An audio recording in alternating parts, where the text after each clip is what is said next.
So what makes a good report? The answer is the approach while developing it. Instead of a mix of numbers and visuals, we consider reports to be digital data products focused on usability and user experience. And our goal is to get a high adoption rate amongst users, not just to tick the requirement checkboxes, but to bring the business value.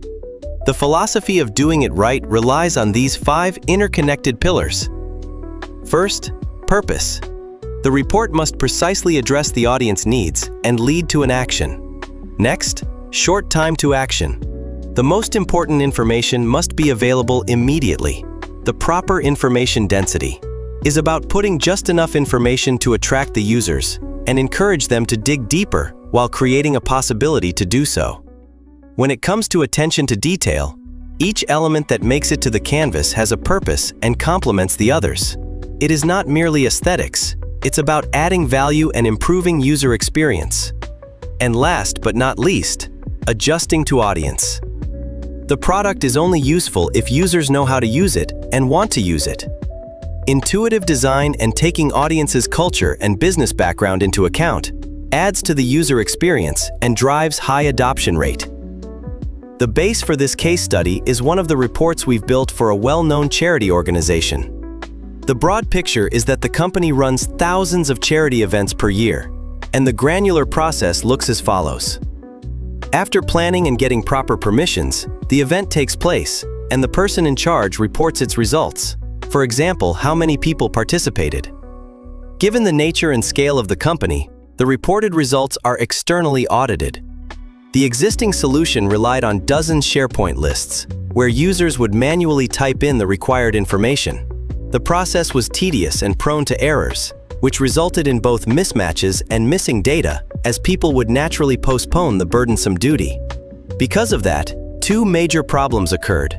First, preparing the data for audit took a lot of time and effort. And second, only afterwards, the company would know about their KPI levels. Our goal was to get the exact opposite result. The idea was to simplify the data entry process for the end users as much as possible, and then create a suite of reports unraveling the insights important for various stakeholders. That was achieved using 3 complementary Microsoft technologies. First, Power Apps application, automating and simplifying all the processes related to gathering data. Second, Power Automate operating the email reminders with rules that can be set within the Power Apps application itself. And third, Power BI for the reporting. For the purpose of this case study, we will present one of the reports, along with its functionalities and usage. The most important functionality was to quickly acknowledge whether any data is missing. If so, who haven't reported their data yet? And if not, what are the levels of various KPIs important for the company, both in total and split by specific attributes? The first element that gets users' attention upon opening the report is the orange color on the canvas. And that's on purpose. The existence of this color means that there are missing entries in the dataset that should have been reported already, and immediately constitutes the required action. Disregard the KPI values and get the responsible people to report what's missing. That's one course of action, but what if the data was fully reported?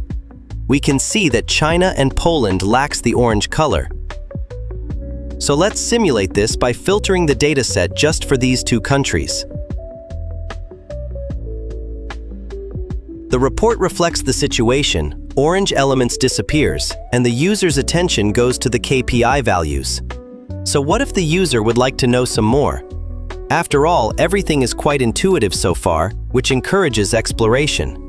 The question is, what would the user naturally do if they were focusing on, let's say, the 2024 forecast? They will very likely hover their mouse over the number, and this is where the information density is added. Custom tooltips are adding context and broader perspective, addressing needs of the user. As stated earlier, each element of the report must have its purpose, and this report makes no exception of this rule. The visuals are selected to optimally present the information needed by the user. The company has targets over activity subtypes and countries, and auditors need these to be reported as well. While the table on the right shows what's missing and to what extent, the colors are consistent between visuals and always represent the same category of data. Each selection is reflected whenever it applies the cross filter, so the user is always aware of what are they looking at. Notice that the table on the right didn't change. That was requested, and this detachment is additionally represented by the separated backgrounds. We have used the filters before, but let's have a closer look. Filters have been moved outside to the panel and are synchronized between each other. That declutters the main view and improves the report performance. Once the filters are applied, the selection is reflected on the main canvas, appearing above over all the visuals to imply that it applies to everything. That way, if the user makes a screenshot, all the information required to understand what's on the canvas are available. What if we want to clear it out? The familiar icon suggests the way.